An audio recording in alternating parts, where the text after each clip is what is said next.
Bonjour, aujourd'hui nous allons étudier les alcanes et les alcools et plus particulièrement la nomenclature.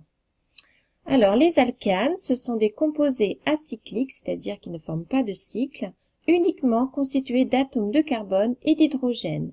Leur formule brute générale est CnH2n+2. On voit bien qu'il n'y a que des atomes de carbone et d'hydrogène dans ces molécules. Alors, il est très important de connaître le nom des 8 premiers alcanes. C'est-à-dire, si n égale 1, vous remplacez petit n par 1 dans la formule générale, vous avez bien C, 1, H, et 2 plus 2, ça fait 4. Donc, CH4. Celui-ci s'appelle le méthane. Si par exemple n égale 5, nous avons bien C5, H12, qui s'appelle le pentane. Et donc j'insiste, il faut connaître par cœur le nom des 8 premiers alcanes, puisque cela va nous servir à nommer tous les autres alcanes que l'on va rencontrer. Alors justement, il existe des alcanes plus compliqués que ceux que nous venons de voir ici. Donc les alcanes plus compliqués, on les appelle des alcanes ramifiés, comme par exemple celui-ci ou celui-ci. Donc nous voyons qu'il y a des chaînes plus longues que d'autres. Donc déjà, dans un premier temps, il faut repérer la chaîne carbonée la plus longue.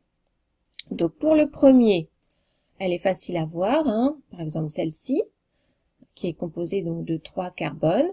Pour le second, elle est un petit peu plus difficile à voir, puisque si on veut vraiment la chaîne carbonée la plus longue, il faut donc tordre la chaîne. Il ne faut pas hésiter, c'est possible. Donc, la chaîne la plus longue, c'est celle-ci. Elle est donc composée de 3, 4, 5, 6 carbones. C'est vraiment la plus longue possible dans cette molécule. Une fois que l'on a fait ce travail, nous voyons donc qu'il y a des ramifications, là, des groupes, là, qui ne font pas partie de cette chaîne que j'ai entourée en rouge. Eh bien, ces groupements, on les appelle des ramifications.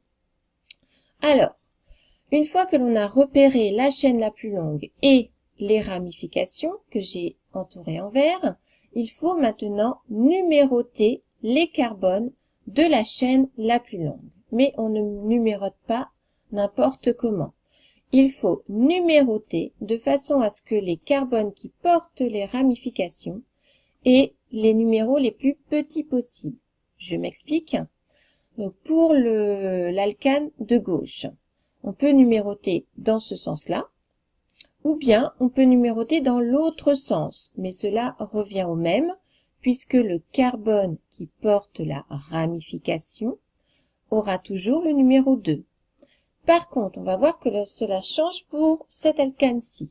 En effet, je peux numéroter soit dans ce sens-là, 1, 2, 3, 4, 5, 6, ou bien dans l'autre sens. Alors, quelle numérotation choisir? La grise ou la jaune? Regardons les ramifications, là, que j'ai entourées en vert, dans la numérotation grise. Elles ont le numéro 2 et le numéro 4. Dans la numérotation jaune, elles ont le numéro 3 et le numéro 5. Donc, les numéros jaunes sont plus grands que les numéros gris. Je vais donc garder uniquement la numérotation grise, puisqu'avec celle-ci, les carbones qui portent les ramifications ont des plus petits numéros qu'avec l'autre numérotation. Ensuite, il faut aussi apprendre à nommer ces fameuses numérotations. Si vous connaissez le nom des alcanes, comme je l'ai dit tout à l'heure, c'est simple, puisque le nom de la ramification CH3, on part du nom de l'alcane correspondant avec un carbone, donc le méthane, on enlève la terminaison ane et on la remplace par -yle. Donc CH3 s'appelle le groupe méthyle. L'autre ramification que vous allez rencontrer assez souvent cette année, c'est celle-ci, C2H5, donc 2 carbones. Le nom de l'alcane correspondant avec 2 carbones est l'éthane. Donc, j'enlève la terminaison -ane et je la remplace par la terminaison -il. Donc, C2H5 s'appelle l'éthyle. Maintenant, il faut rassembler tout cela. Donc, le nom de l'alcane. Comment je procède? Alors, je nomme d'abord la ramification. Donc, ici, c'est le méthyle. Ensuite, il faut que j'indique où est ce méthyle sur la chaîne carbonée. Il est donc sur le carbone numéro 2.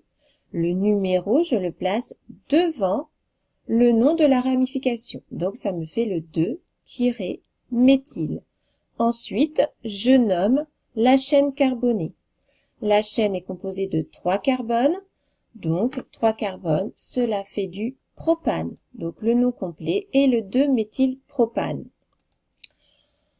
Pour cet alcane-là, il y a 2 ramifications qui sont toutes les deux des méthyles. Comme il y a 2 groupements méthyle, j'écris donc le diméthyle pour bien montrer qu'il y a 2 fois le groupement méthyle dans cette molécule. Je repère les carbones qui portent ces ramifications. Ce sont les carbones 2 et 4. J'écris les numéros avant, donc ça fait 2,4-diméthyle. Ensuite, je nomme la chaîne qui a 6 carbones, donc 6 c'est de l'hexane. Donc le nom complet est le 2,4-diméthylhexane.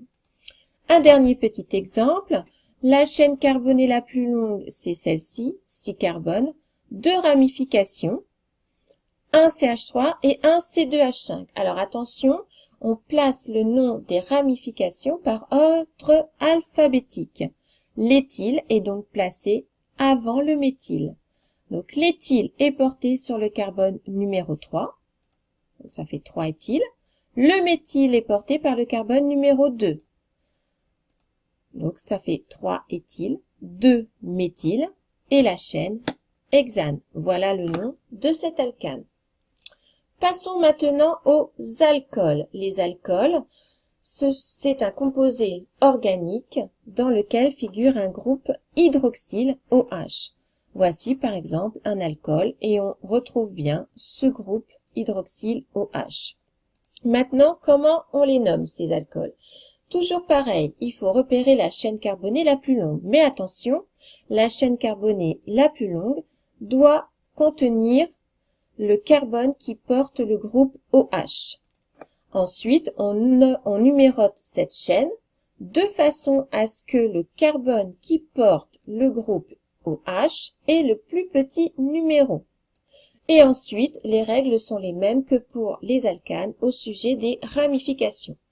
Prenons un exemple. Cet alcool, donc on a bien repéré le groupement OH, la groupe hydroxyle qui donne la fonction alcool à cette molécule. On repère la chaîne la plus longue, celle-ci. On a bien à l'intérieur le carbone qui porte le groupe OH. On repère les ramifications et le groupe OH. Maintenant, il faut numéroter dans le bon sens, donc 2 possibilités de numérotation. Celle-ci ou bien celle-ci. Laquelle doit-on choisir?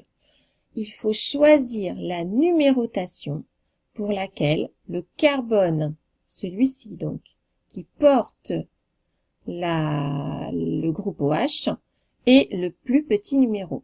On voit qu'avec la numérotation jaune, ce carbone a le numéro 4, alors qu'avec la numérotation grise, il porte le numéro 2.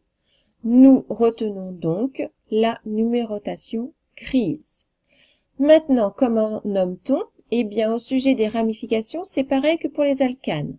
La ramification est CH3, donc méthyle, porté par le carbone numéro 4, donc 4 méthyle.